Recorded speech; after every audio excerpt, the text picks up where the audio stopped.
What's going on, everyone? I am at Destination Outdoor with Toyota and Lexus, and we have the brand new, the all new, the fully redesigned Lexus GX 550 here on display at Destination Outdoor. And to say that people are excited about this thing is putting it mildly. And fortunately, because I'm here with Toyota and Lexus, I get to give you a very early look at the GX 550. So we're gonna go all around it, we're gonna get inside of it, we're gonna look at the passenger space, the cargo space, and unfortunately, we're probably gonna inadvertently sell this thing to Megan, and we're probably gonna end up with something like this in the driveway in the very near future, but I'm not really sad about that.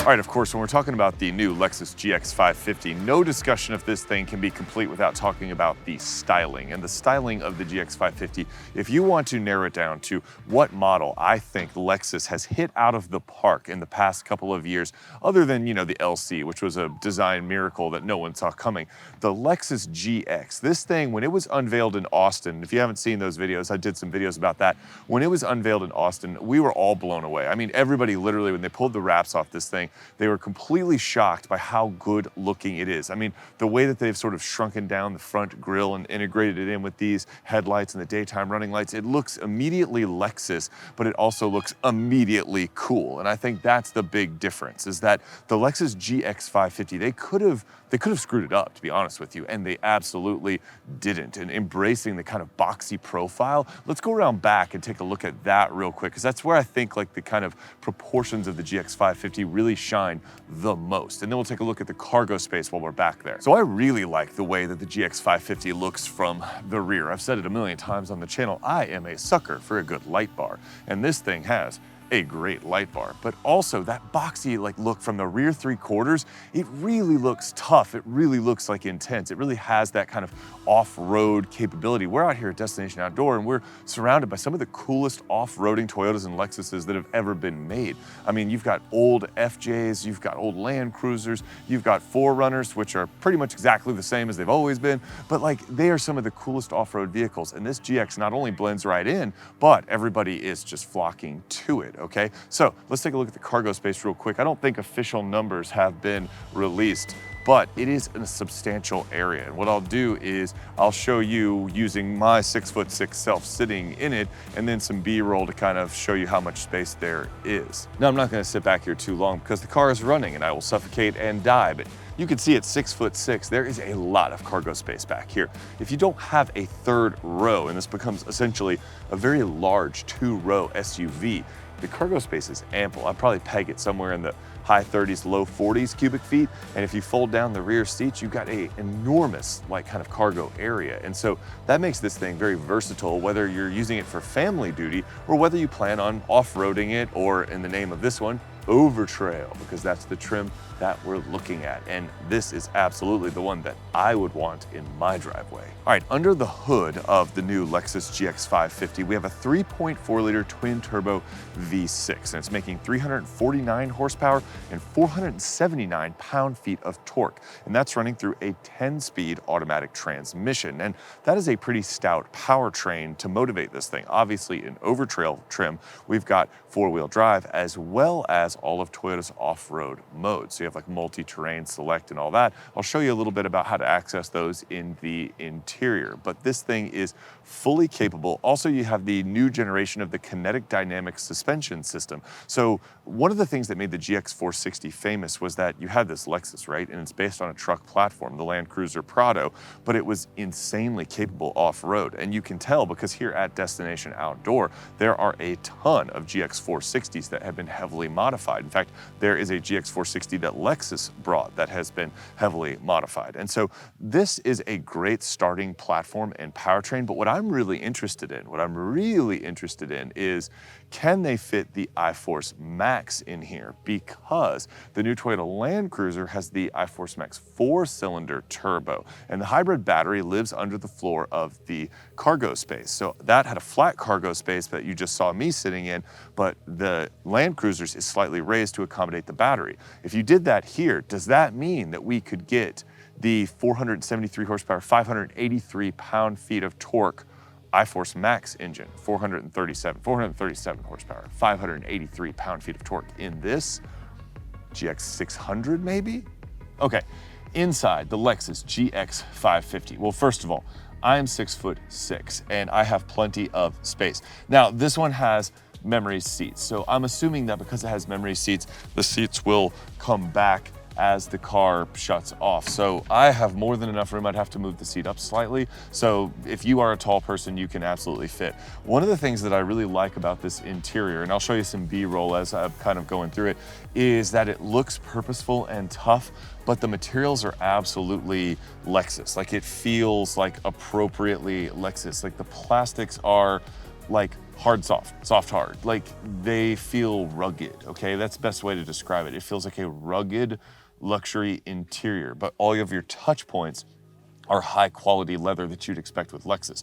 You also have a ton of options in this thing. This is like a loaded up Overtrail trim. So you've got the sunroof, you've got the full infotainment, you've got the Mark Levinson sound, you got the heated and cooled seats. But then down here, right before the shifter, is where your drive mode select is. So you have your drive mode select, you have multi-terrain, downhill assist, all that kind of stuff. And then here's the toggle for your four-wheel drive system. The gauge cluster, fully digital with new animations. I'll show you some examples of that in the B-roll as well.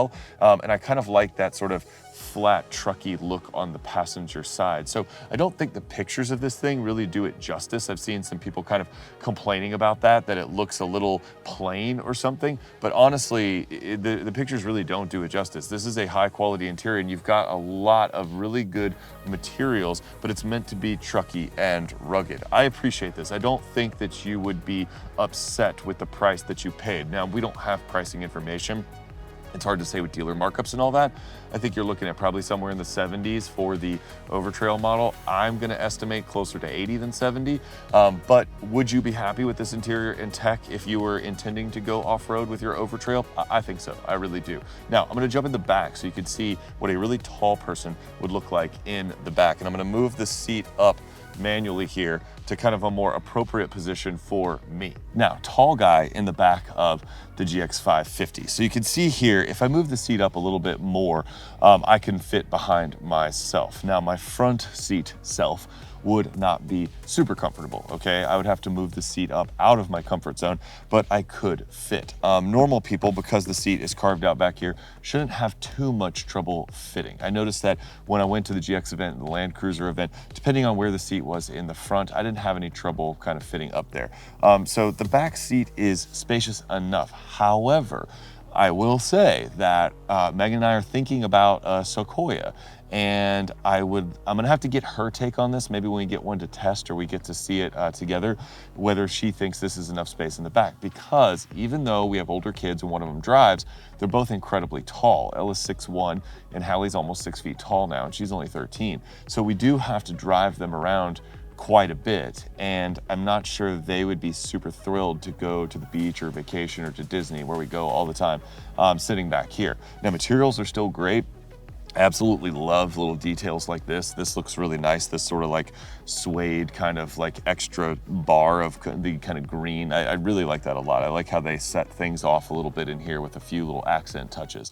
And the door panels are nice quality back here, just as they are in the front. So there is that sort of Lexus quality. You don't get a pano roof though. I don't know if that's a problem for some of you guys.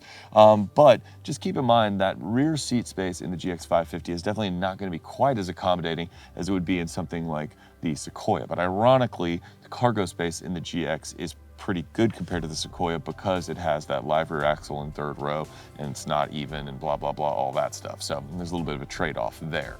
All right, guys, I hope you enjoyed this quick preview of the Lexus GX 550. To say that the GX 550 has been a hit here at Destination Outdoor, and to say that I really enjoy this vehicle and I think it's a hit, is an understatement. It's an absolute understatement, okay? I think this GX 550 is super cool. I'm really eager to get Megan's perspective on this vehicle, mainly because we want to downsize. We've been driving that old Suburban for so long, and I would really like to downsize to something more reasonable, and the GX 550 just feels a lot more like normal size SUV, kind of like the Land Cruiser, but I'm out here tooling around in Toyota Sequoia TRD Pros, and they let me drive one up here, and I've forgotten just how much you get addicted to that iForce Max Twin Turbo V6. But all in all, the GX 550 is an absolute smash. Now please stay tuned, because we will be having first drives of the GX 550 coming up, okay? It hasn't been announced yet. I'm not 100% sure when it is, but it should be soon. And as soon as we get to take one out on the roads and get behind the wheel, which we were expressly forbidden from doing, by the way. They literally were like,